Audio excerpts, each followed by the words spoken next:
நமக்கு என்ன நன்மை? அதற்கு ஏன் அவ்வளவு முக்கியத்துவம்னு சொல்லி பார்க்கலாம் வாங்க. பல நாடுகள் கடற்பாசியை உணவாக உட்கொண்டும், முறையாக வளர்த்தும் பயன்படுத்தி வராங்க. அப்படி பயன்படுத்துவதன் அவசியம் என்ன? அந்த கடற்பாசிகளால் என்னென்ன நன்மைகள், என்னென்ன சத்துக்கள் கிடைக்கிறது என்பதை பற்றி நாம் இன்றைக்கு பார்க்கலாம். நமது உடல் நலத்தை சீர்படுத்துவதிலேயும், நமது சத்துணவு தேவையை நிறைவு செய்வதிலேயும் கடற்பாசிகள் பெரும் பங்கு வகிக்கிறதாம். கடற்பாசிகள் பல வகையான சத்து பொருட்களை கொண்டிருப்பதோடு விரும்பி உண்பதற்கு ஏற்ற சுவையையும் கொண்டவையாம்.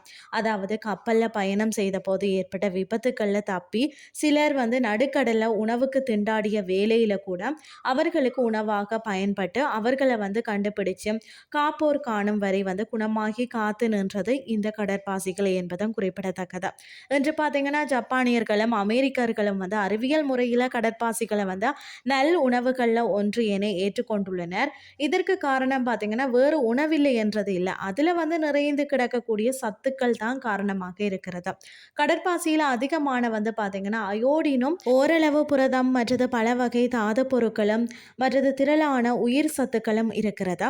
கடல் நீரில் இருந்து நாம நேரடி உணவாக எடுத்து பயன்படுத்த முடியாத அளவில் கரைந்துள்ள உலோக பொருட்களை இந்த கடற்பாசிகள் பார்த்தீங்கன்னா தேக்கி வைத்திருந்தோம் நமக்கு வழங்குகிறது. இவ்வாறு சேர்த்து வைக்கப்பட்ட உலோக மற்றது தாது சத்துக்கள் பலவற்றையும் கடற்பாசிகளை உண்ணும் போது நாம பெற்றுக்கொள்கிறோம்.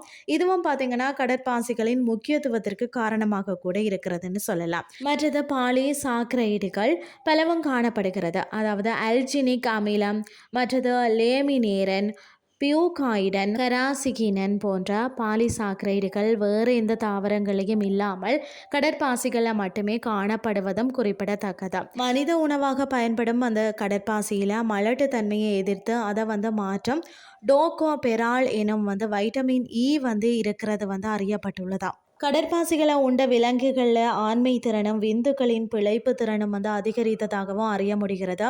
இது போன்ற பல்வேறு நன்மைகள் பயக்கும் காரணங்களால் தான் கடற்பாசியை அதிகமாக பயன்படுத்த தொடங்கியிருக்கிறார்கள். உணவுக்கு மட்டுமின்றி மருத்துவத்திற்கும் பெரும் அளவில் பயன்படுத்துவதே கடற்பாசிகளின் உன்னத பணியினே சொல்லலாம். இன்றைய கிறிஸ்டி உங்களுக்கு பிரயோசனமாக அமைஞ்சிருக்கும்னு சொல்லி நான் நம்புறேன். இதே மாதிரி மற்றும் ஒரு கிறிஸ்டின் வேலைக்கு உங்களை சந்திக்கிறேன். நன்றி.